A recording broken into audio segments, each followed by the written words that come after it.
Assalamualaikum warahmatullahi wabarakatuh. Perkenalkan, nama saya Selvi Amelia, kelas RA3 Prodi Manajemen, Fakultas Ekonomi dan Bisnis. Di sini saya akan membahas materi telah UTS, kerja tim dalam organisasi.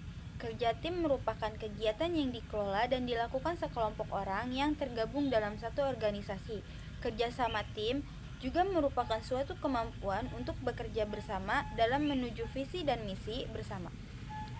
Dengan kata lain, kerjasama tim merupakan suatu kemampuan yang kuat dalam menuju dan meraih tujuan organisasi secara bersama-sama. Faktor yang mempengaruhi kerjasama tim. Pertama, pemikiran dari dua orang atau lebih cenderung lebih baik daripada pemikiran satu orang saja. Kedua, konsep sinergi, yaitu bahwa hasil keseluruhan tim jauh lebih baik daripada jumlah baginya. Ketiga, anggota tim dapat saling mengenal dan saling percaya sehingga mereka dapat saling membantu. Keempat, kerjasama tim dapat menyebabkan komunikasi terbina dengan baik. Pengaruh kerjasama kelompok yang baik.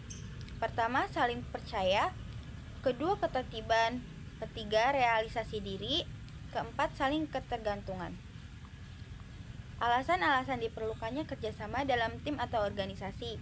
Hasil kerja kelompok dapat diberikan hasil yang lebih baik. Bekerja sama kelompok memberikan semangat, kepuasan, dan kebahagiaan bagi para anggota kelompok. Ketiga, kemampuan perorangan dalam bekerja sama dapat dimanfaatkan untuk meningkatkan kinerja organisasi. Keberhasilan kelompok dapat diraih melalui saling membantu antar anggota kelompok. Menunjang jalannya peningkatan produktivitas organisasi. Bekerja merupakan hal yang menyenangkan dan semua memiliki kesempatan yang sama untuk berprestasi. Hubungan antar anggota organisasi atau perusahaan baik dan menyenangkan serta saling percaya dan menghargai satu sama lain. Kesalahan dan kegagalan yang terjadi bisa diterima dengan ikhlas dan tidak saling menyalahkan satu sama lain. Kebanyakan persaingan yang sehat bersifat saling mendorong anggota organisasi atau perusahaan untuk berprestasi. Adanya pertemuan atau rapat yang melibatkan semua anggota tanpa membedakan satu sama lain. Hal-hal yang mendukung terjalinnya kerjasama. Masing-masing pihak harus sadar dan mengakui kemampuan masing-masing. Masing-masing pihak harus mengerti dan memahami akan masalah yang dihadapi. Masing-masing pihak yang bekerja sama perlu berkomunikasi. Pihak-pihak yang bekerja sama perlu mengerti kesulitan dan kelemahan orang lain. Perlu ada banyak pengaturan, yaitu koordinasi yang mantap. Adanya keterbukaan dan kepercayaan melibatkan orang lain. Hal-hal yang mengganggu kerjasama kelompok atau organisasi. Ada pihak yang selalu bersikap menyerahkan pekerjaan kepada orang lain dan tidak bersedia bertanggung jawab. Ada pihak yang bersedia menumpang semua kerjaan meskipun jelas tidak mampu. Tidak bersedia memberikan sebagian dari kemampuan untuk membantu pihak lain atau memberi bantuan, tetapi tidak sesuai dengan kebutuhan dan masalah yang dihadapi oleh pihak lain, hanya takut dengan pekerjaannya. Cepat puas dengan hasil pekerjaan sendiri sehingga tak memperhatikan dan tidak menaruh perhatian pada pihak lain yang masih bekerja. Menutup diri dan bersikap maha tahu serta tidak percaya kemampuan orang lain sehingga tidak mau meminta pendapat atau bantuan dari pihak lain. Manfaat bekerja sama: memudahkan mencapai tujuan, melatih keberanian pengambilan resiko, mengurangi stres, meningkatkan kemampuan berkomunikasi, kerjasama, komitmen organisasi. Pengertian komitmen organisasi merujuk pada tingkat ketertarikan, loyalitas, dan dedikasi individu terhadap organisasi tempat mereka bekerja. Ini mencerminkan sejauh mana individu merasa terkait pada tujuan, nilai, dan budaya organisasi, serta sejauh mana mereka bersedia berinvestasi waktu, energi, dan sumber daya mereka untuk mencapai keberhasilan organisasi. Bentuk-bentuk komitmen organisasi yaitu komitmen efektif, komitmen kontinu, komitmen normatif. Ciri-ciri komitmen organisasi. Menurut Fink 1992, setidaknya terdapat 10 ciri-ciri komitmen organisasi, yaitu senantiasa berusaha untuk memfokuskan organisasi, senantiasa mencari informasi tentang organisasi, senantiasa mencari keseimbangan antar sasaran organisasi dengan sasaran pribadi, senantiasa berusaha memaksimalkan kontribusi kerjasama sebagai bagian dari organisasi secara keseluruhan, memberikan perhatian pada hubungan kerja antar unit organisasi, berpikir positif terhadap kritik dari rekan kerja, menempatkan prioritas organisasi di atas departemennya, tidak melihat organisasi lain sebagai unit yang lebih menarik. Aspek-aspek komitmen organisasi. Aspek-aspek kepercayaan terhadap organisasi, aspek keterlibatan atau partisipasi karyawan, aspek loyalitas terhadap karyawan. Faktor-faktor yang mempengaruhi komitmen organisasi yaitu kriteria individu dan kriteriaristik organisasi.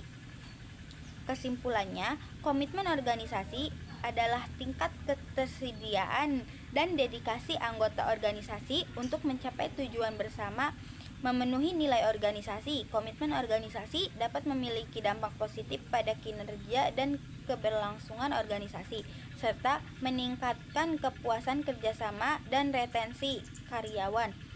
Patungan bagi organisasi untuk memperhatikan faktor-faktor yang mempengaruhi komitmen organisasi dan mengambil langkah-langkah untuk memperkuat organisasi mencapai kesuksesan jangka panjang. Pengadilan.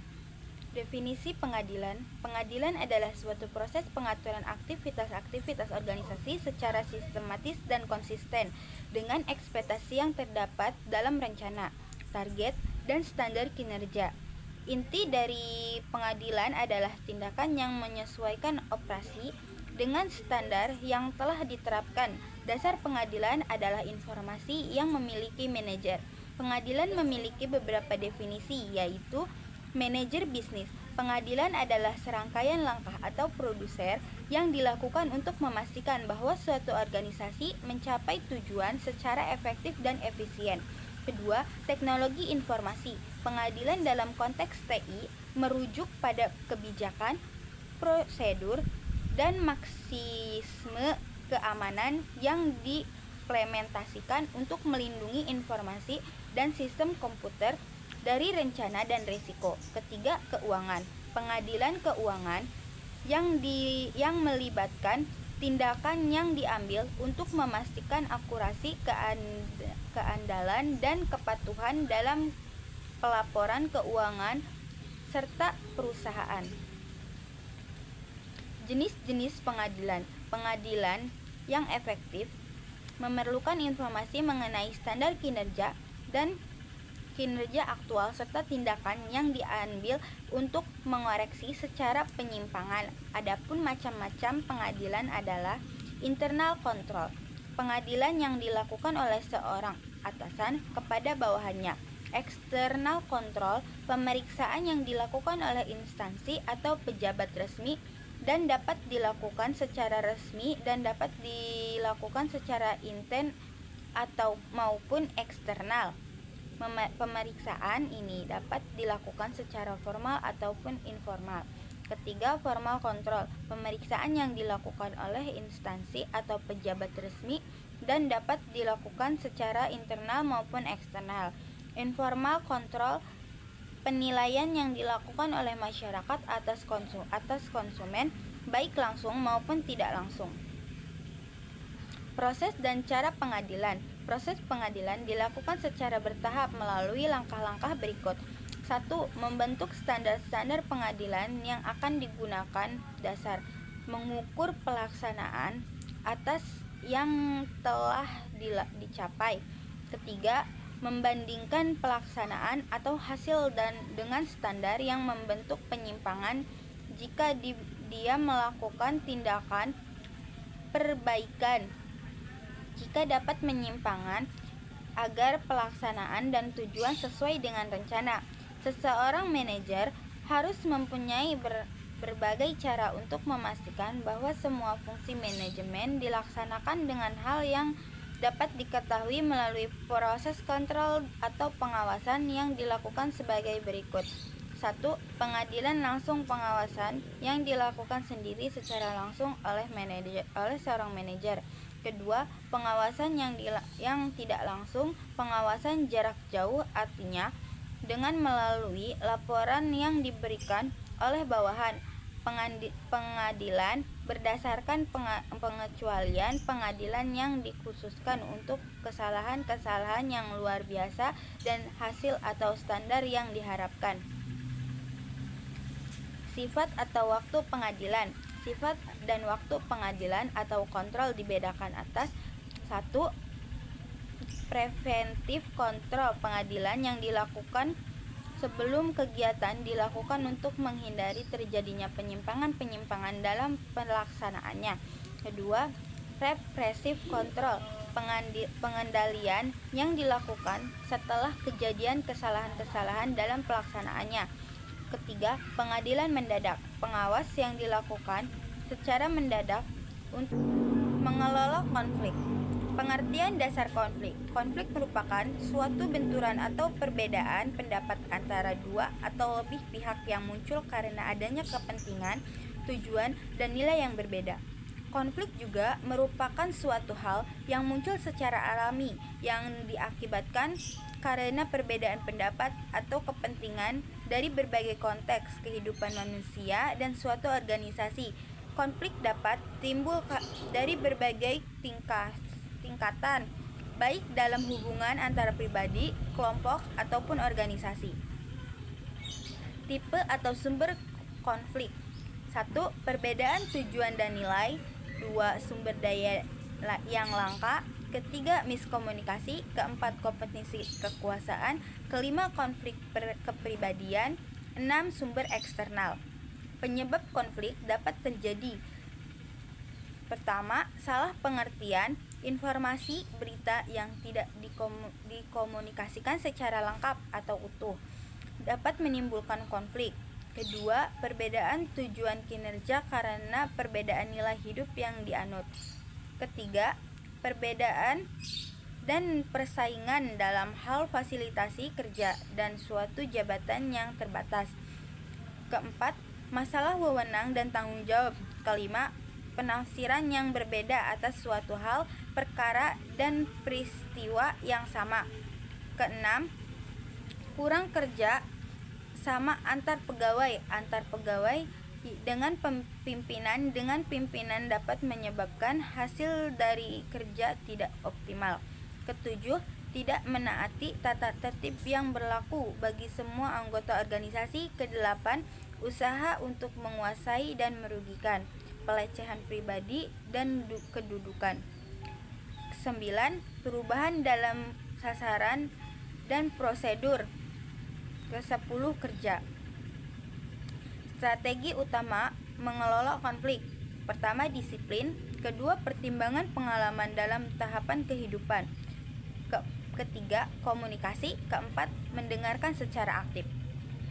Konflik dalam organisasi. Dalam sebuah organisasi, pekerjaan individual maupun kelompok pekerja saling terkait dengan pekerjaan pihak-pihak lain. Ketika suatu konflik muncul di dalam sebuah organisasi, penyebabnya lalu diidentifikasikan sebagai komunikasi yang kurang baik. Demikian pula ketika suatu keputusan yang buruk dihasilkan, komunikasi yang tidak efektif selalu menjadi kambing hitam. Konflik tidak senantiasa merugikan, tetapi juga tidak dapat menguntungkan dalam jangka panjang. Kesimpulannya, konflik merupakan suatu perbedaan pendapat antar dua pihak atau lebih yang muncul karena adanya kepentingan atau tujuan dan nilai yang berbeda dalam kehidupan sosial sehari-hari maupun dalam suatu organisasi. Konflik dapat timbul dan muncul kapanpun. Konflik yang muncul dalam suatu organisasi akan mengganggu kelancaran hubungan antar individu dalam organisasi, sehingga nantinya akan menghambat kinerja dalam suatu organisasi tersebut. Namun, pada dasarnya konflik memiliki sisi yang berbeda. Pada satu sisi, konflik dapat bersifat positif, tetapi di sisi lain konflik dapat membawa dampak negatif.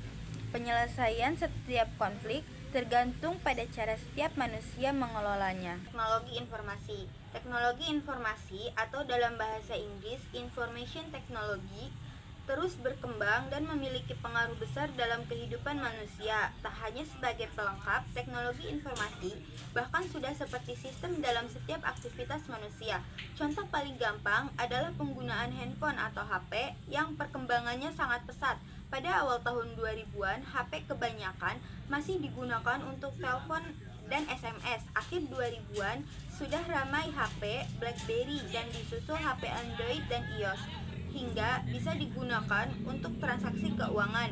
Dalam artikel ini akan kita ulas secara lengkap mengenai teknologi informasi, mulai dari pengertian, fungsi, contoh, penerapannya di masa kini, serta prediksi TI di masa depan.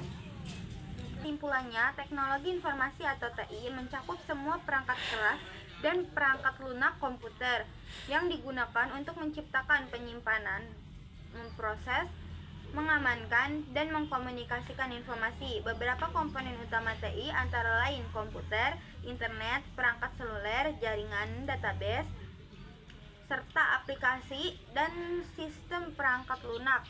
TI telah bertransformasi menjadi bagian tak terpisahkan dari kehidupan modern. TI memungkinkan akses yang cepat ke informasi, otomatisasi proses bisnis, kolaborasi jarak jauh, dan banyak manfaat lainnya. Perkembangan TI yang pesat telah berdampak besar dalam bidang pendidikan, kesehatan, pemerintahan, perbankan, transportasi, dan hampir semua industri.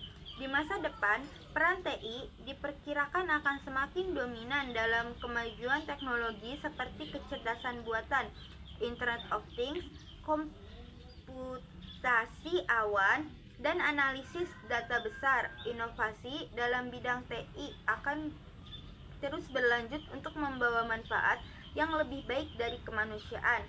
Itu merupakan ringkasan singkat mengenai teknologi informasi, peran dan dampaknya dalam berbagai bidang kehidupan saat ini serta potensi di masa depan. Baik, mungkin itu saja yang dapat saya sampaikan. Kurang lebihnya mohon maaf. Wassalamualaikum warahmatullahi wabarakatuh.